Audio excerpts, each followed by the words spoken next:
Hey guys, wanted to do a quick little video over broadhead selection. I'm seeing a lot of comments out there, a lot of conversations, good conversations. But I kind of wanted to help you guys out on broadhead selection, especially for whitetail deer. And the number one thing I'm going to recommend is it's not going to matter for a whitetail deer. If you want to shoot fixed blades, shoot fixed blades. If you want to shoot expandables, shoot expandables. There's reasons why people do or select different ones. I'll kind of go through the stages, of my archery career there. I first started out with Thunderhead 100s 25 years ago. There wasn't anything mechanical that I knew of at that point in time. I harvested a lot of deer with those Thunderhead 100s, and they work great. But like anything else, as things progress, you want to try different things. So I got into the whole mechanicals when they first started. I want to say they're G5s or Muzzies. Can't remember exactly which ones they were. But I, like a lot of the guys out there or hunters out there, were finding out that as you hit an animal, only one of the blades was opening. So, that's kind of where you got your bad rap for mechanical broadheads at the start. And then they progressed. I got into the whole rage deal. Shot them for I think 7-8 years, and then I just recently switched to a Swacker 2 blade and have been really impressed with that. But the biggest thing that people choose those mechanical heads for is they're going to fly a lot more or a lot closer to your fill point. So as you're shooting your targets and everything, the transition between that fill point to the hunting broadhead, that mechanical broadhead, is going to be a lot smoother.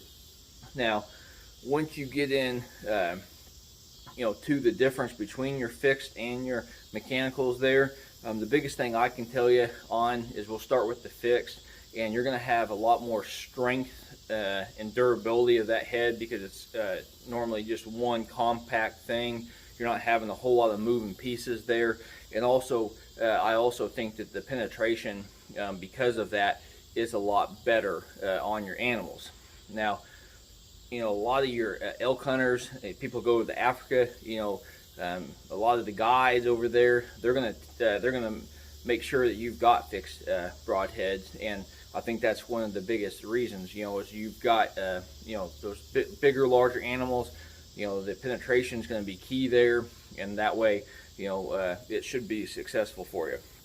But for any whitetail deer hunter, if you're going after hogs or turkeys or whatever, and you're wanting to hunt them, any kind of mechanical or fixed blade is going to be just fine with that. The biggest reason that I like the mechanical, especially on the whitetails, is just for the simple fact of I've got a lot bigger spread there. So once it enters the animal, the hole is going to be a lot bigger, and then also you've got a lot more room for error.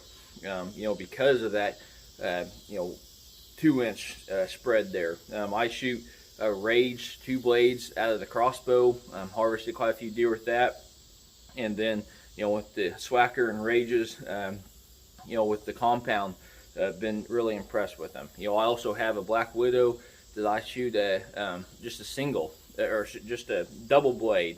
So again, they're all lethal, but the biggest thing you got to keep in mind, whether you're using fixed or mechanical, is that shot placement.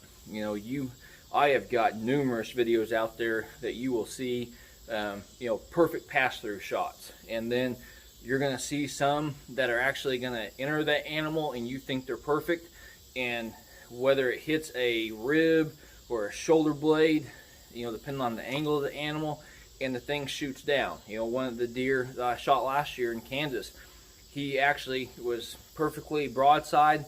I aimed right there, tucked it right behind that shoulder, and for some reason that arrow hit perfectly, but the exit was down. So I only single lunged him, and the deer ran.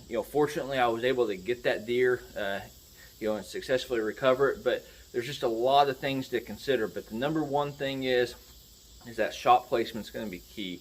And again, if you're whitetail hunting, pick one out, start hunting, and have some fun. So hopefully this helps you guys out, on selecting your broadheads. And like always, hopefully you guys are getting out there in nature, and best luck on your upcoming hunt.